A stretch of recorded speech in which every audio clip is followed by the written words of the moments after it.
கண்டிப்பாக ராஜேஸ்வரி. அதாவது நாகையில் முகாம்கள் செயல்படும் 5 பள்ளிகளுக்கும் விடுமுறை என மாவட்ட முதன்மை கல்வி அலுவலர் அறிவித்துள்ளார் ராஜேஸ்வரி. அதாவது வங்கக்கடலில் நிலை கொண்டுள்ள ஆழ்ந்த காற்றழுத்த தாழ்வு மண்டலம் காரணமாக கடந்த 3 நாட்களாக நாகப்பட்டினம் மாவட்டத்தில் கனமழை வெளுத்து வாங்கியது. இந்த நிலையில் தாழ்வான பகுதிகளில் மழைநீர் வீடுகள் மற்றும் சாலைகளில் தேங்கியிருந்ததால் பொதுமக்கள் அவதியுற்று வீடுகளிலேயே முடங்கியிருந்தனர்.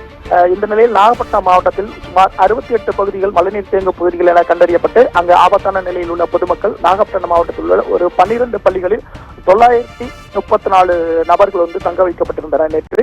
இந்த நிலையில் ஆழ்ந்த காற்றழுத்த தாழ்வு மண்டலம் புயலாக வலுப்பெறும் என நேற்று வானிலை ஆய்வு மையம் அறிவித்திருந்த நிலையில் படிப்படியாக வலிவிழந்து வருவதாகவும் இதனால் டெல்டா மாவட்டங்கள் மற்றும் நாகப்பட்டினம் மாவட்டத்தில் விடுக்கப்பட்ட ரெட் அலர்ட் திரும்ப பெறப்பட்டு உள்ளதாகவும் புயல் உருவாகும் என்பதற்காக கனமழை பெய்யக்கூடும் என்பதற்கான ஒரு ஆரஞ்சு அலர்ட் மட்டும் விடுக்கப்பட்டுள்ளதாகவும் வானிலை ஆய்வு மையம் தெரிவித்துள்ளது. இதனால் நேற்று இரவு முதல் காலை வரை மந்தமான ஒரு வானிலையை நாகப்பட்டினம் மாவட்டத்தில் நிலவி வருகிறது. இதனால் பள்ளி மற்றும் கல்லூரிகளுக்கு விடுமுறை அளிக்கப்படவில்லை.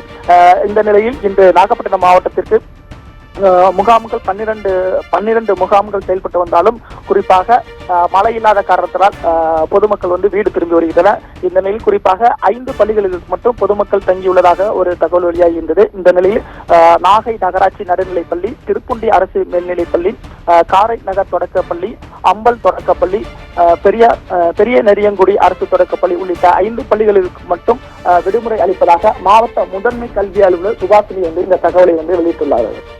விவரங்களுக்கு நன்றி ஸ்ரீனிவாசன்.